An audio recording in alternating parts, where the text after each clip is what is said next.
cover plots by cultists to cause violence in Oyo.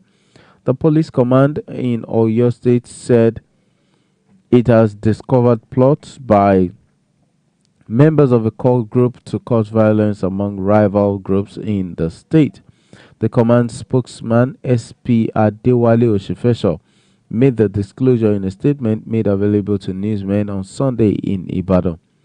The news agency of Nigeria reports that cult group, popularly known as Aye or Black Axe, usually celebrates its day every July 7 and is usually characterized by violence. All right, that's a story on page 8 of the Daily Times, sorry. You may pick a copy to read more of the same news. Drainages face consequences at unauthorized places. The State Commissioner for Environment and Natural Resources, Mr. Abdulmajid Mogbonjubola, condemned the act during an official monitoring of Lagelu and Egbeda local government areas of the state. The State Commissioner for Information, Prince Dotun Elade, in a statement on Sunday, said Mogbonjubola frowned at the rate at which illegal structures sprang up in unauthorized places, saying it was alarming. Okay, that's on page 16 of the Daily Times. You may pick a copy to read more on this.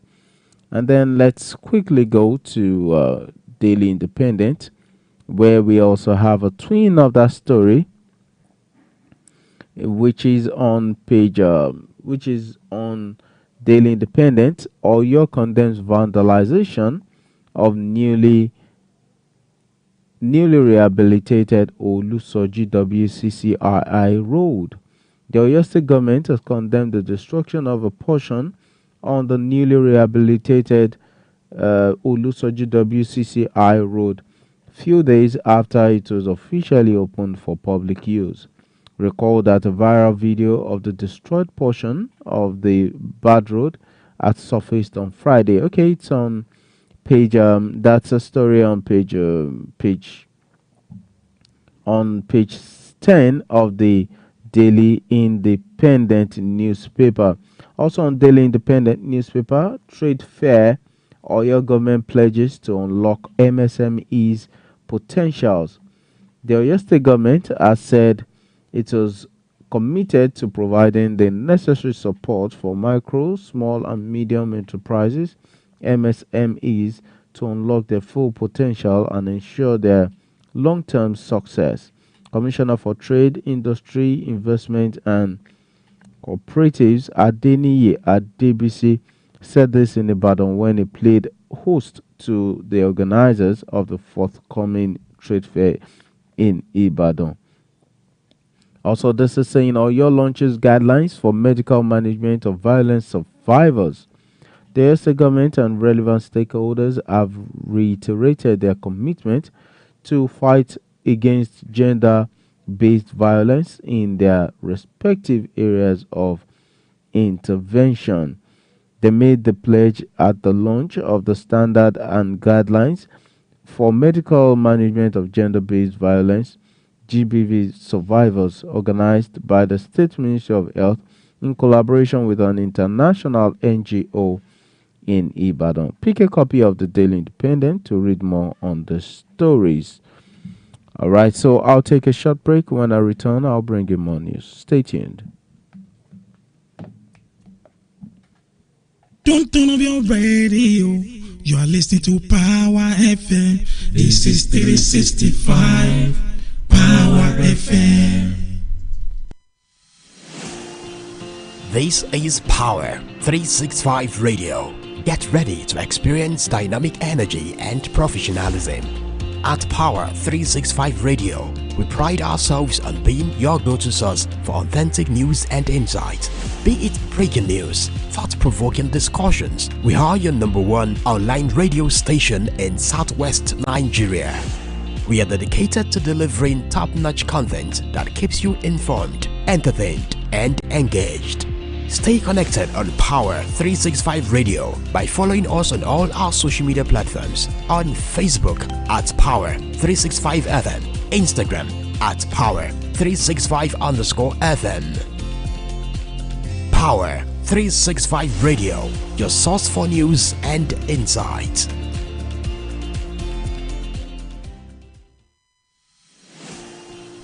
This is Power 365 Radio. Get ready to experience dynamic energy and professionalism. At Power 365 Radio, we pride ourselves on being your go-to source for authentic news and insight. Be it breaking news, thought-provoking discussions, we are your #1 online radio station in Southwest Nigeria. We are dedicated to delivering top-notch content that keeps you informed, entertained, and engaged. Stay connected on Power 365 Radio by following us on all our social media platforms, on Facebook at Power 365 FM, Instagram at Power 365 underscore FM. Power 365 Radio, your source for news and insight. So you're welcome back. Thank you for staying tuned to Power 365 Online Radio, your #1 online radio in Ibadan and in the Southwest. All right, so let me quickly delve into Daily Independent. Why tomato prices are on fire, farmers and stakeholders. Federal government should open borders, subsidize fertilizers. MBF Northern Youths.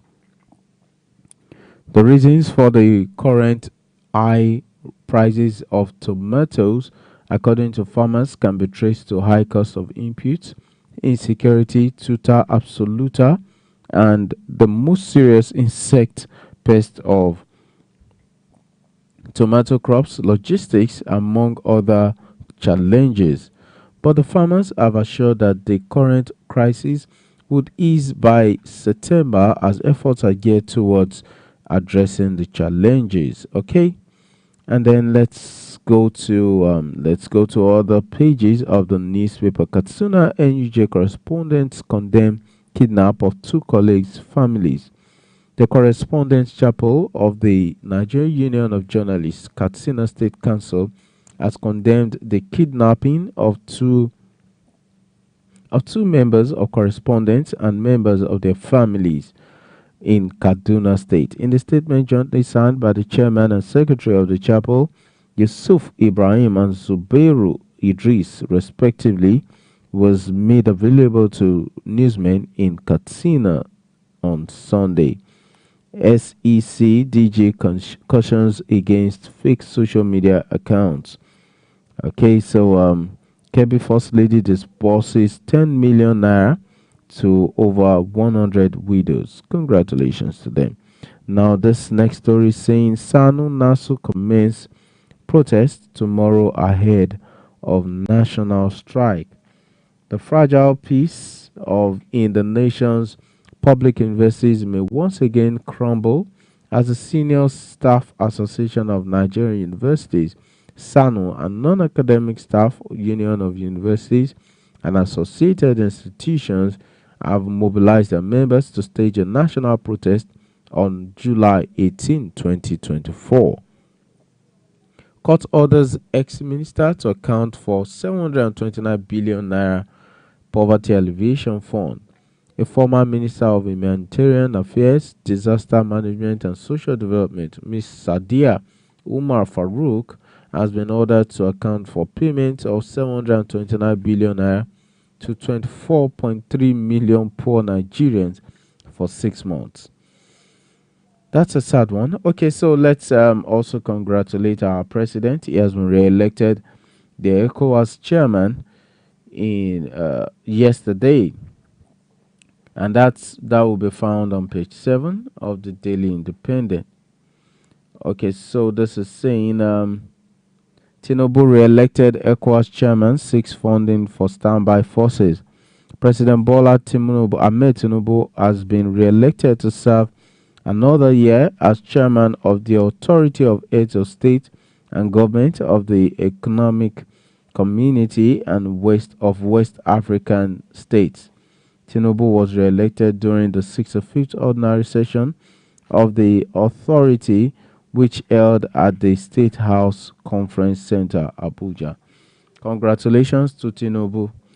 but I don't see how that is affecting us Nigerians. We just hope God will lead him right and make Nigeria a better place. All right. And then there's this very disturbing story too that says CJN to swear in daughter-in-law and Wike's daughter as High Court judges. You may pick a copy of the Daily Times to read more on that. Okay, at this juncture, I'm going to call it a day. Thank you for staying tuned to Power 365 Online Radio. Stay tuned for our Yoruba version, which is coming forth shortly. That's Latino Iwe Iroyin by Abdullah Salman. Until you hear from me again, do have a blessed day and stay blessed. Bye for now.